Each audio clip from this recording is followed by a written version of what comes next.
अचम्मको खबर साथीहरु, 73 वर्षीय आमाले दिन 12 कक्षाको परीक्षा। हो साथीहरु, 12 कक्षाको परीक्षा दिने 73 वर्षीय आमा आज चर्चामा आउनु भएको छ। काठमाडौँ तारकेश्वर नगरपालिका 10 स्थित मनमैजु स्थित एन्जलस हार्ट सेकेन्डरी स्कुलको परीक्षा केन्द्रबाट 73 वर्षीय सूर्यवती खनालले परीक्षा दिएकी छन्। उनी तारकेश्वर 11 स्थित ग्रामीण आदर्श बहुमुखी क्याम्पसका विद्यार्थी हुन्। प्रवेश पत्रमा उनको जन्म विक्रम सम्वत 2019 साउन 9 गते उल्लेख छ। 4 छोराछोरीका आमा तथा 3 जना नाति नातिनीका हजुरआमा सूर्यवती खनालले छोराछोरी हुर्काएको र पढ्न रहर भएपछि विद्यालय भर्ना भई नियमित पढाइ अगाडि बढाएकी हुन्। सूर्यवती खनालले एसई परीक्षा भने गङ्गोबो स्थित चेतना महिला माध्यमिक विद्यालयबाट उत्तीर्ण गरेकी थिइन्। उनका श्रीमान विद्यालयका शिक्षक छन्। हो साथीहरु, यस विषयबाट तपाईहरुले के बुझ्नुभयो? मान्छे बुढो भयो भने रहर बुढो हुँदैन रहेछ। मान्छेले चाह्यो भने जे पनि गर्न सकिदो रहेछ।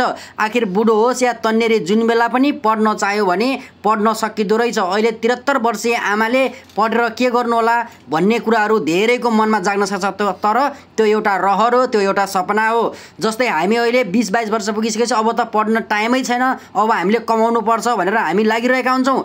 तर यहाँ चाहिँ एउटा ज्वलन्त उदाहरण यो छ कि 22, 25, 26 जति वर्ष पुगे पनि जुनसुकै उमेरकाले पनि मजाले पढ्न सकिदो रहेछ। पढ्यो भने जिन्दगी बन्छ र पढाइ सबैभन्दा ठुलो कुरो हो भन्ने कुरो चाहिँ यहाँबाट प्रष्ट हुन्छ। त्यही कुरालाई ध्यानमा राख्दै धेरै साथीहरूले आफ्नो सपनाहरू आफ्नो इच्छाहरू गुम्साएर राखिरहनु भएको छ।